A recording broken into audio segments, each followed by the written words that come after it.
आज की इस वीडियो में मैं आपको इलेक्ट्रिक 125 दिखाने जा रहा हूँ। इलेक्ट्रिक सिस्टम इसको इतनी पावर देगा कि ये आम होंडा के मुकाबले में स्पीड कर सके। इसमें बाय डिफ़ॉल्ट चार्जिंग सिस्टम क्यों नहीं लगाया जाता? ये इलेक्ट्रिक बाइक है तो इसमें फ्यूल टैंक क्यों दिया जाता है? 2 से 3 लोग बैठ जाएंगे तो इसकी पावर कम हो जाएगी। जब आप इसको ज़्यादा स्पीड पे चलाएं तो इसका जो माइलेज होती है, मतलब जो बैटरी टाइमिंग होती है, वो कम हो जाती है। तो ये चार्ज करने में कितने यूनिट ले रहा होगा?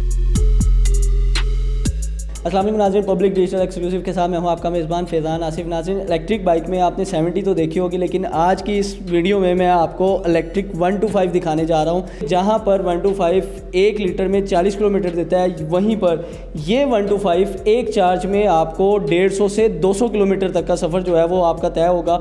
और इसकी क्या क्या खसूसियात है, मेरे साथ एक बार फिर ज़ुहैब भाई मौजूद है, इनसे मैं बात करूँगा और आपको पूरी डिटेल बताऊँगा कि क्या वाकई जो मार्केट में 125 है ये उसको कम्पीट कर सकता है या नहीं। तो अस्सलाम वालेकुम ज़ुहैब भाई। वालेकुम सलाम जी, इंशाल्लाह ये ज़रूर उसको कम्पीट कर सकती है, क्योंकि इसके अंदर जो सारे पार्ट्स हैं वो एज़ पर नॉर्मल जो आपका कन्वेंशनल होंडा या 125 सिस्टम है, ये सेम उसी स्टैंडर्ड पे रखी गई हैं, ताकि अगर खुदा ना खास्ता आपका कोई पार्ट ख़राब हो जाता है बाइक का, तो आप नॉर्मल मार्केट में से वो पार्ट परचेज़ करके आप इसके ऊपर वो लगवा सकते हैं। ठीक है। और आम मैकेनिक इसके सारे पार्ट्स वो लगा भी सके। जब पावर की हम बात करते हैं या 125 की बात करते हैं तो जो सबसे पहली चीज़ जहन में आती है वो स्पीड होती है। तो क्या ये उतनी स्पीड से चलेगी? क्योंकि इसमें ना तो इंजन है और ना ही पेट्रोल है, तो क्या इलेक्ट्रिक सिस्टम इसको इतनी पावर देगा कि ये आम होंडा के मुकाबले में स्पीड कर सके?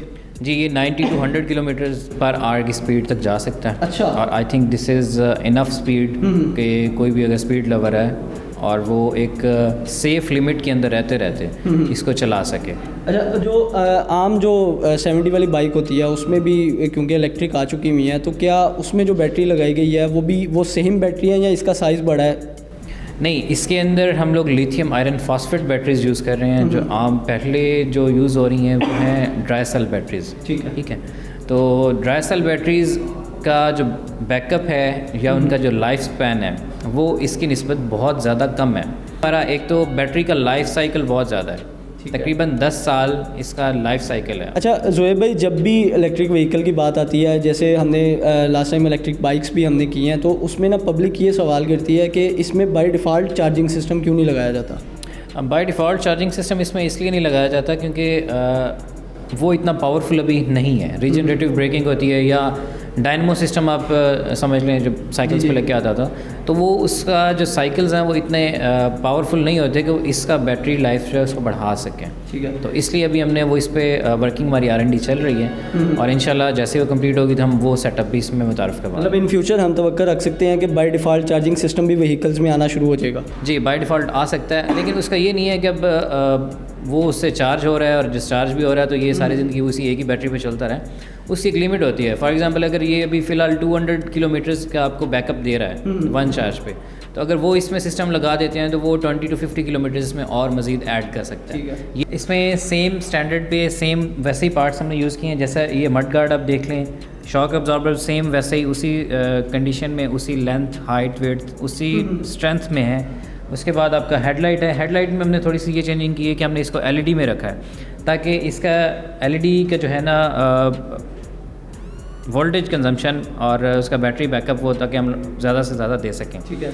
और दूसरा, अगर हम लोग कन्वेंशनल बाइक की तरह इसमें दूसरा हैलोजन लैंप इसमें यूज़ करते हैं तो उसमें ऐसा होता है कि वो हमारा बिजली ज़्यादा इस्तेमाल करता है, मतलब जो इसमें चार्जिंग है वो ज़्यादा इस्तेमाल करता है, इसलिए हम लोगों ने इसमें LED लैंप। अच्छा, इसके मीटर में देख रहा हूँ, इसका ना डिजिटल मीटर दिया गया है। तो बेसिकली आम 125 में तो दूसरा नॉर्मल जो मीटर होता है वो आता है, तो इसमें डिजिटल मीटर देने की क्या वजह? डिजिटल मीटर इसलिए दिया है कि ज़रा क्योंकि ये एक इलेक्ट्रिक बाइक है और दूसरा कुछ थोड़ा सा इसमें चेंजिंग हम लोग लेके आए थे, इसलिए हमने डिजिटल इसमें दिया है कि कुछ ये ज़रा खूबसूरत एक इसकी लुक निकल आए इसमें ज़रा।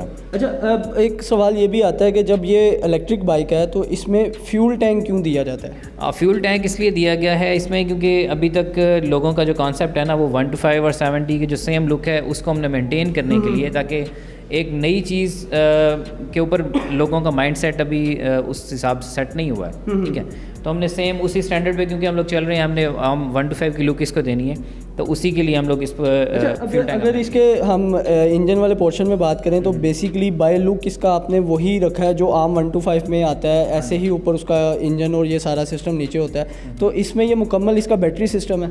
जी, इसके अंदर ये सिर्फ इंजन की लुक देने के लिए हमने इसको ये रखा है। ये है वैसे बैटरी पैक है, इसके अंदर बैटरीज हैं, ठीक है, जो हमारा बैकअप हमें स्पैन देती होती हैं कंप्लीट। और ये इतनी मतलब सील पैक हैं कि इसके अंदर कोई पानी वगैरह या कोई इस तरह का इसको नुकसान नहीं पहुंचा सकती? अगर पानी चला जाए, बारिशें होती हैं तो उसमें ये पानी से महफूज रहेगी? जी जी, ये बिल्कुल वाटरप्रूफ है। बैटरी भी, इसकी मोटर सिस्टम भी कंप्लीट, इसकी वायरिंग सब जैसे आम बाइक आपको आप धुलवा सकते हैं, उसको बारिश में यूज़ करते हैं पानी में, तो इसको आप आराम से इस्तेमाल कर सकते हैं। अच्छा, एक ये भी सवाल होता है कि इतने ह्यूज साइज़ में इसको बैटरी क्यों दी जाती है? क्योंकि हम नॉर्मली तौर पे जो 70 बाइक्स हैं उसमें बैटरी का साइज़ थोड़ा कम हो गया हुआ है और वो बड़ी एक खूबसूरत शेप कर रही है। अगर अभी हम इसमें देखें तो इसमें एक साइज़ जो है वो बहुत बड़ा है इसका, तो वो बैटरी बड़ी होने की वजह से है? बैटरी, क्योंकि इसको हमने 200 किलोमीटर का एक मार्जिन भी देना है ना माइलेज लेने के लिए, तो उस हिसाब से इसमें बैटरीज एक्स्ट्रा ऐड की गई हैं। दूसरा, एक इसको ज़रा बल्कि लुक देने के लिए कि ज़रा खूबसूरत लगे, और एक इंजन लुक है उसके हिसाब से इसको हमने डिज़ाइन ऐसा किया है कि हमें ज़रा वो बल्कि लुक मिलती है। और इसका जो मोटर सिस्टम है जो बैक टायर के साथ होता है इलेक्ट्रिक बाइक में, वो सेम वही है जो आम बाइक्स में, मतलब जो 70 में आ रहा था वही सेम सिस्टम रखा गया? नहीं नहीं, ये बाय लुक तो वैसा ही आपको लगेगा, लेकिन ये बाय स्ट्रेंथ उससे ये ज़्यादा है, क्योंकि 70 की एक अलग पावर होती है और 125 ऑब्वियसली वो ज़्यादा पावर के लिए हम लोग यूज़ करते हैं। तो इसमें जो हमारी ये मोटर सिस्टम यूज़ कर रहे हैं ये उससे ज़्यादा पावरफुल है। अच्छा, तो बेसिकली 125 लोग ज़्यादातर लॉन्ग रूट्स के लिए या ऑफ रोड्स के लिए इस्तेमाल करते हैं, तो क्या ये पायदार है बाइक के ऑफ रोड्स पे भी, और स्ट्रॉन्ग क्या कहते हैं उतनी बनाई गई है कि ये आम बाइक का मुकाबला कर सके? जी जी, जैसा मैंने पहले बताया आपको, ये इसमें जो भी बॉडी पार्ट्स हैं या कॉस्मेटिक्स हैं इसके विंकर्स हैं, फेंडर्स हैं या शॉक अब्जॉर्बर्स हैं, वो सब कुछ सेम उसी स्टैंडर्ड पे हैं। तो इसलिए आपको ये हर उस जगह पर लेके जा सकते हैं जहाँ पे आप नॉर्मल कन्वेंशनल बाइक को लेके जा सकते हैं। अच्छा, मैं और दूसरा इस पे अगर हम ये भी लोगों का एक सवाल होता है कि जब इस पे 2 से 3 लोग बैठ जाएंगे तो इसकी पावर कम हो जाएगी, तो क्या इसकी भी पावर कम होती है? नहीं नहीं, इसमें पावर कम होने का कोई ऐसा सीन नहीं है। आप इसके ऊपर 2 से 3 लोग आराम से बैठ के इसको इस्तेमाल कर सकते हैं। मतलब जो जितनी कैपेसिटी है वो इस पे इतने लोग बैठ के वो सेम पावर के साथ ही चलेगी जैसे वो सिंगल पर्सन के साथ चल रही होगी? ये वैसे ही सेम उसी पावर के साथ चलेगी और ये उससे ज़्यादा स्मूथ चलेगी, क्योंकि वो एक इंजन वाली बाइक है, ये इलेक्ट्रिक बाइक है, तो ये उससे ज़्यादा स्मूथली चलेगी। और फिर लोगों का ये भी सवाल होता है कि जब आप इसको ज़्यादा स्पीड पे चलाएं तो इसका जो माइलेज होती है, मतलब जो बैटरी टाइमिंग होती है वो कम हो जाती है, तो क्या इसमें भी ऐसा है? इसमें माइनर सा डिफरेंस आता है आपकी माइलेज पे। वही हमने स्पैन इसका रखा हुआ है 150 से 200 के दरमियान। वो उसी स्पैन में आप लोगों की ब्रेकिंग और स्पीड का जो इश्यूज़ हैं वो उस स्पैन के अंदर हम लोगों ने वो कवर अप किया। और सेम ऐसे ही है जैसे आप बाकी इलेक्ट्रिक व्हीकल्स को आम चार्जर से चार्ज कर सकते हैं, इसको भी सेम वैसे ही हम चार्ज कर सकते हैं? जी, आम नॉर्मल इसको चार्जर लैपटॉप साइज़ चार्जर है, उसके साथ आप इसको कहीं भी किसी भी जगह पे प्लग करके आप इसको चार्ज कर सकते हैं। कोई स्पेशल आपको किसी चार्जिंग स्टेशन पे जाने की ज़रूरत नहीं है, या कोई स्पेशल चार्जिंग पोर्ट आपको उसकी ज़रूरत नहीं है कि आपको अलग से इंस्टॉल करवानी पड़े घर के अंदर या ऑफिस के अंदर। अच्छा, एक ये भी बात आती है, जिस तरह आपने बताया कि 2 से 2.5 घंटे में चार्ज होगा, तो ये चार्ज करने में कितने यूनिट ले रहा होगा? ये 1 चार्ज में तकरीबन 1.5 यूनिट इसके कंज्यूम होते हैं। मतलब 1.5 यूनिट अभी अगर करंट जो फ्लक्चुएट प्राइसेस हैं उसके मुताबिक देखा जाए तो 20 से 30 रुपए में ये कंप्लीट चार्ज हो जाएगी? जी, 20 to 30 रुपीज़ में ये आप फुल चार्ज कर सकते हैं और उसके बाद इसको आप नॉर्मल रनिंग कंडीशन में लेके आ सकते हैं। तो नाज़रीन, ये है 125 इलेक्ट्रिक, जिसमें आप 20 से 30 रुपए में 200 किलोमीटर तक का सफ़र कर सकते हैं। और अगर आम बाइक की आप 125 की बात की जाए तो वो 160 करंट जो पेट्रोल की प्राइस है उसके मुताबिक 160 में आप सिर्फ 40 किलोमीटर का सफ़र तय कर सकते हैं। तो अगर आप भी महंगे पेट्रोल से जान छुड़वाना चाहते हैं तो ये इलेक्ट्रिक 125 लेके आएँ। इसी के साथ मुझे दीजिए इजाज़त। अल्लाह हाफ़िज़।